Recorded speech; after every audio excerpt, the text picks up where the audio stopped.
All right, so hopefully you shared your story of triumph and success.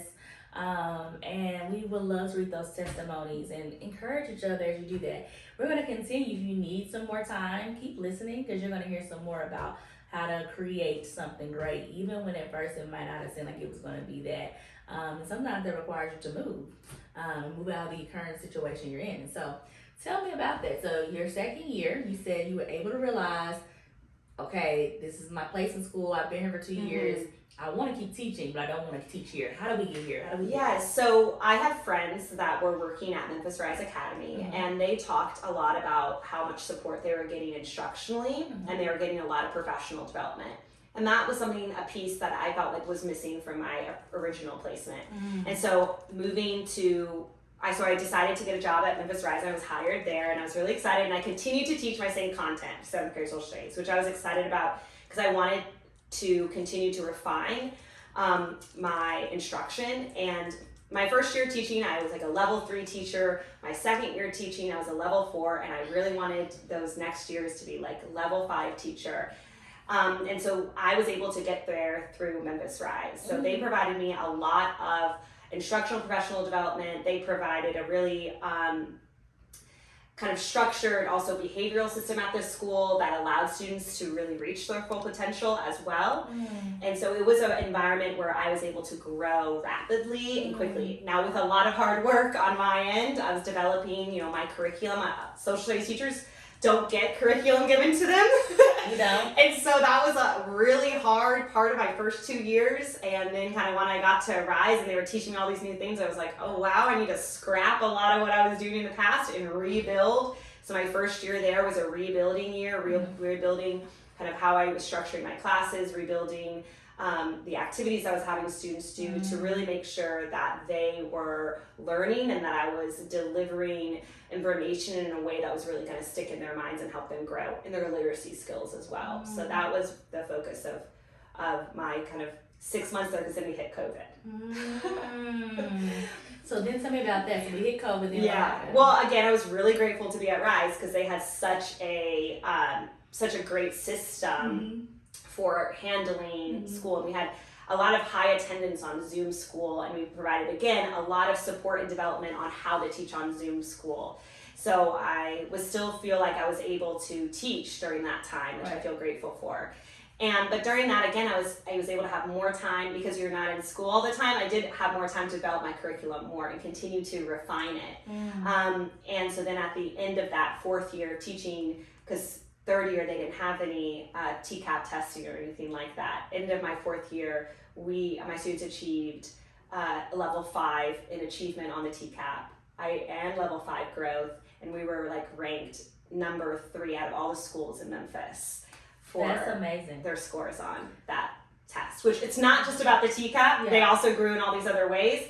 But as social studies teachers, we don't have a ton of other assessments that we're getting to measure students' growth by, so that TCAP kind of is more exciting to see what they do on it because of that. So that was a really cool signal that I was getting better, and also that the students were learning at the rate that I really hoped that I could help them learn at. So that was a really exciting part of my 4th year. And then the relationships just got better and easier because I got better and better at figuring out, okay, well, how do I talk to a 7th grader? How do I motivate a 7th grader? How do I encourage them in a way? Because 7th graders are so unique. They are. And they need something different than a lot of other ages. They do. And so it takes a lot of trial and error to figure out what strategies work with them and not. So one thing that I enjoyed doing to try to help boost students is I had goalies. So what that was is we would set a goal after an assessment, and it would be a goal that was in 10 to 5% higher than what their last score was. And then if they got that score, they would get to walk a red carpet. So I would roll out a red carpet for them, and I had Mardi Gras beads and stuff for them to wear, and we play music, and they get to walk the red carpet if they achieved their goal on their test. So things like that would really motivate them. 7th graders actually still love stickers. I would go to the Dollar Tree and just buy random stuff that I knew they would like and get a bag full of stuff for $10. And then if they were, answering questions really strongly, had revising their answers in class, or participating more than usual, then I would like hand out, the star students at the end of the class. And so just things like that to get them through kind of like that February month when they're all checked out and done was really great. And so I think that some of I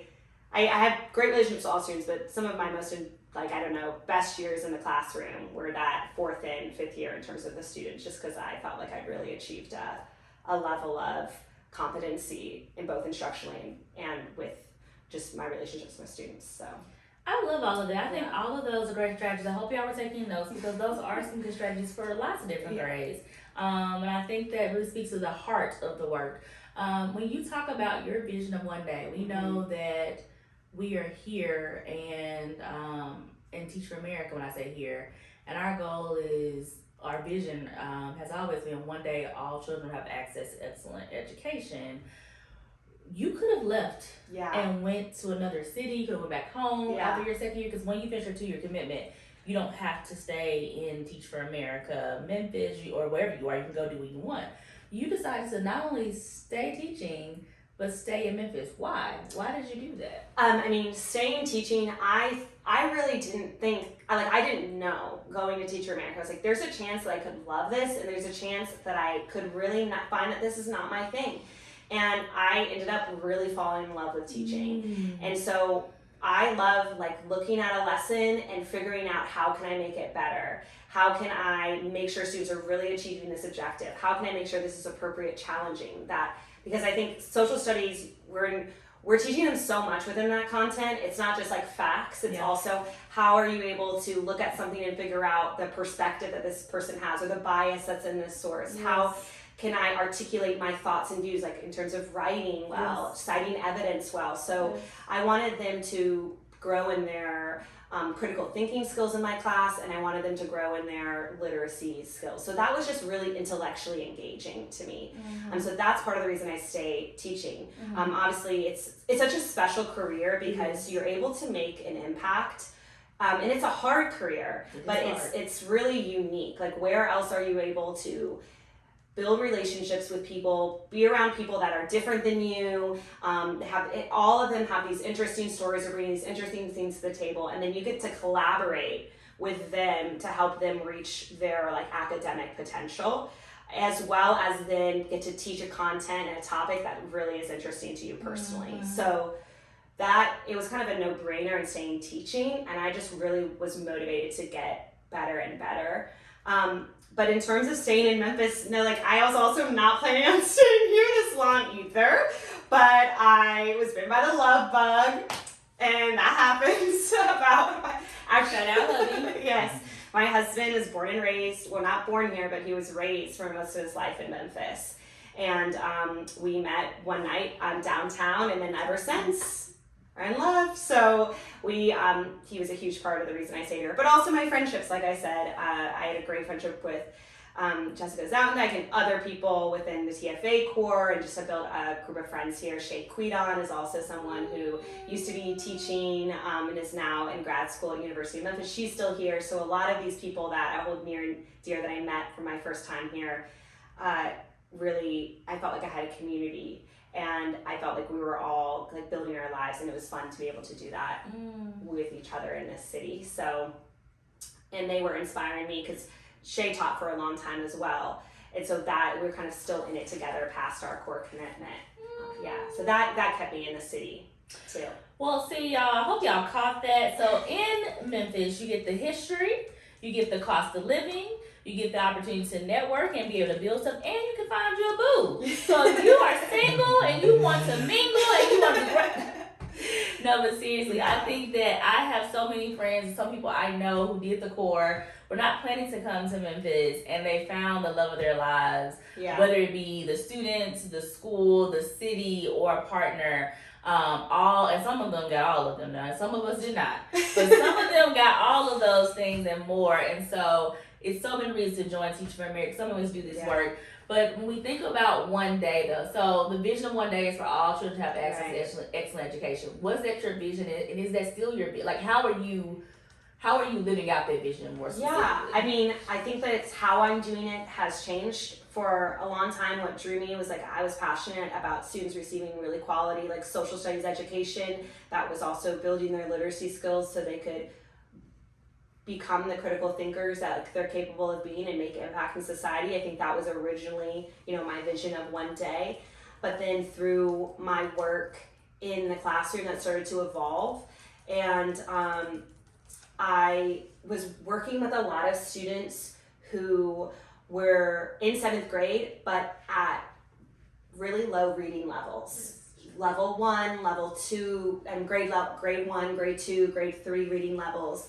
Obviously, I also had students that were exceeding expectations as well, but that was really something that was troubling to me. And like, why? How does this happen? Because these students are really smart and intelligent, and something has failed along the way in getting them to where they can go.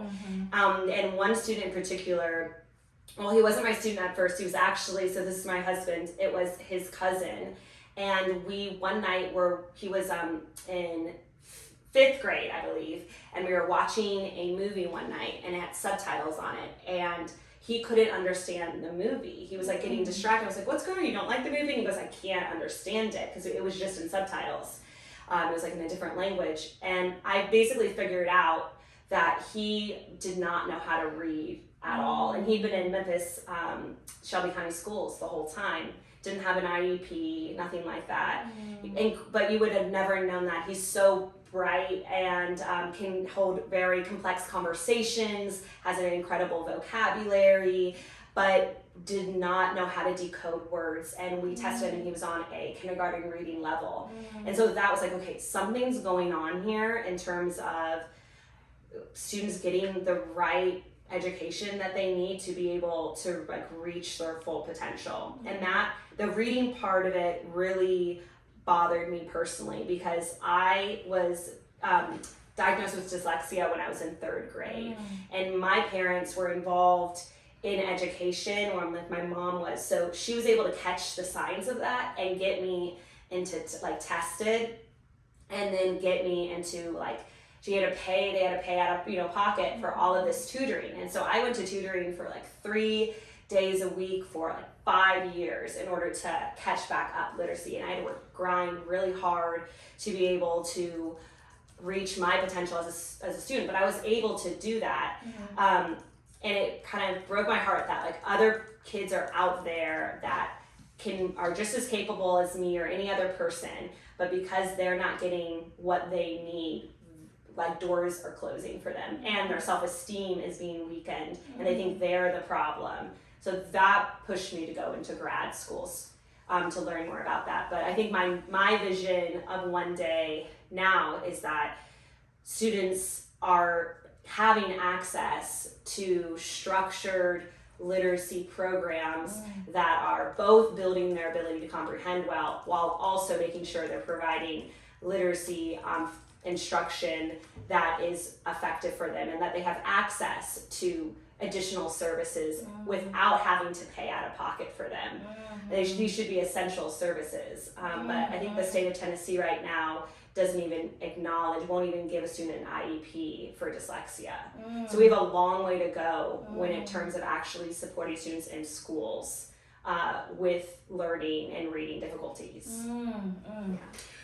And I think that's what I love about TFA, because I bet, as you said, that there are people who are watching who are like, yes, that's my story. Yes, I have a cousin or a brother or nephew who had, or sister or sibling, somebody that had that experience as well, and they didn't know. One, people might not know that there's tutoring out there, or two, that there's a possibility that we can actually do something about it. And that goes back to that idea of starting as a kid, trying things, experiencing, like I said, learning how to combat a system and combat injustice. How do we do that effectively?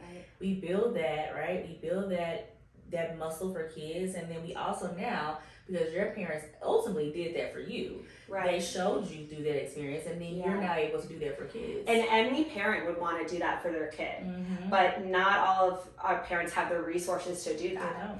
But this is an essential human right. So this shouldn't be something that people can only have access to if they have the right financial resources. This is just something that should be freely available for us, so we can have people that are able to participate in society as they would want to, because we're building, people are building prison cells based off the third grade reading levels. And so if you're not able to read, then that's affecting your life pathway forward, and it can get really dangerous.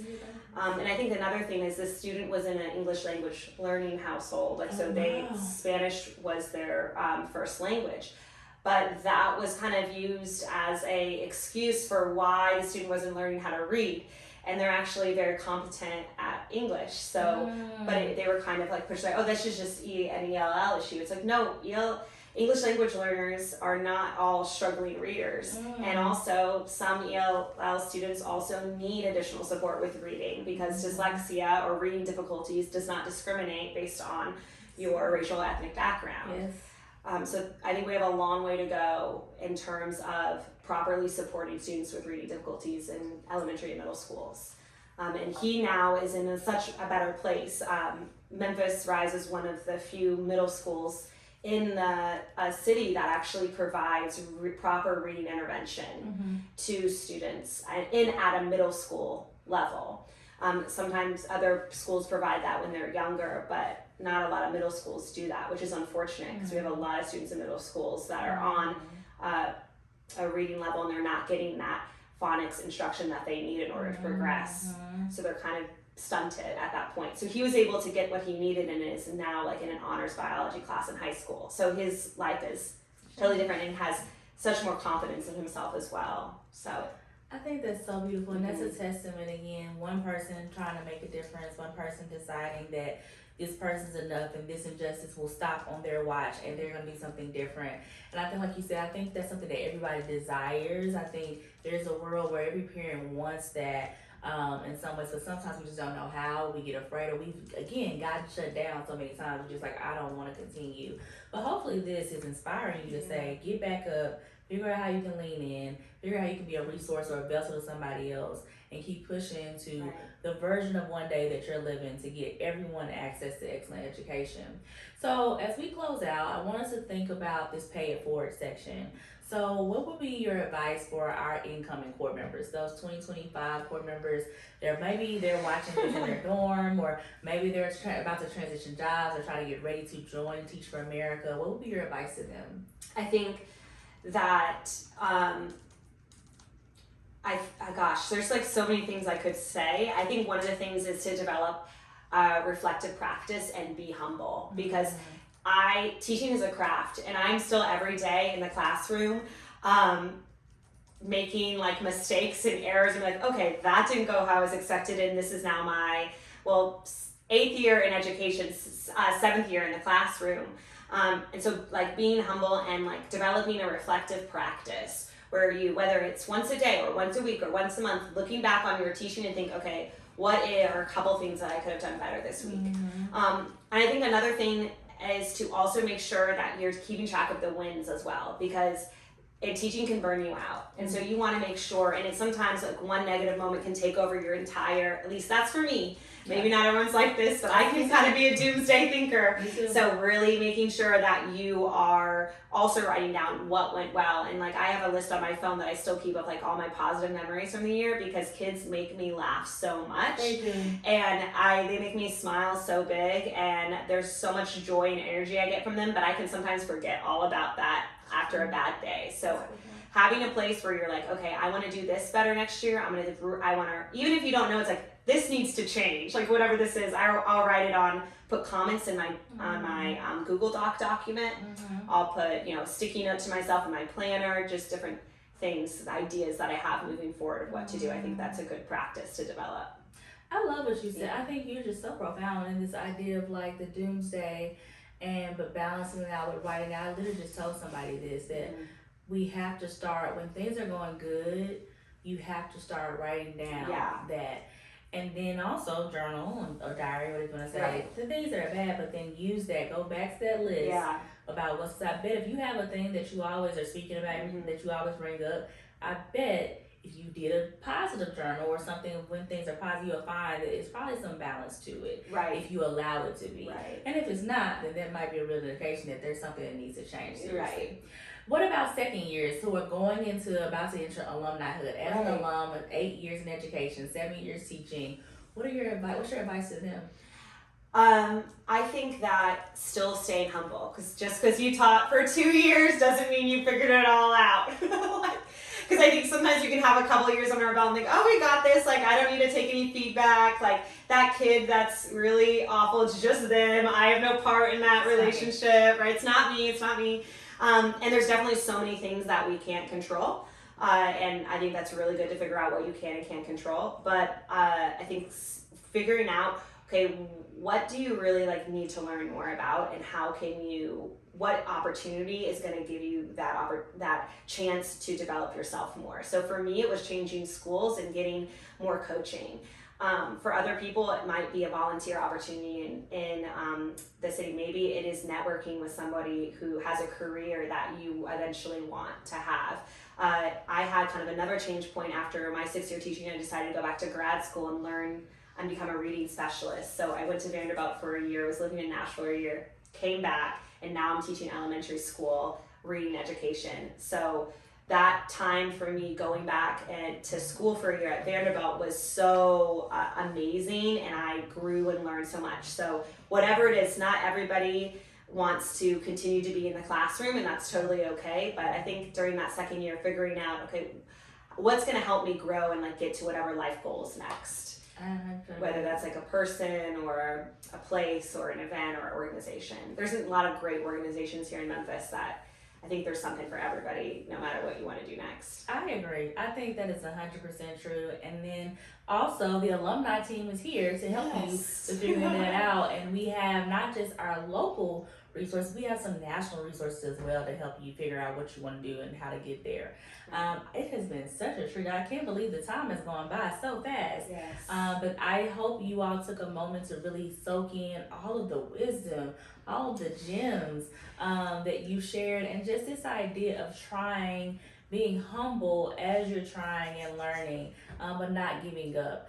Going the extra mile to make sure that you make that vision of one day of all children having access to excellent education be true, but also be true and valid for you. How do you do that? It can be so many different ways, but don't give up, keep fighting, and be on the lookout for another episode coming soon. Thank you so much. Yes, and I'd just like to say, like, if anyone wants support or someone to talk to in their first years of teaching, like, I'm here, so you can reach out to me on LinkedIn, or James, or you all can give them my contact information. So I'm here for anyone if they want to know about the Peabody Grad School program at Vanderbilt, if they want to know about living in Memphis, moving here, or teaching reading, which I'm now doing, or teaching elementary versus middle school, the differences. I'm happy to help. Again, resources. Yes. All right, so if y'all need anything, reach out. Have a good one. See you later.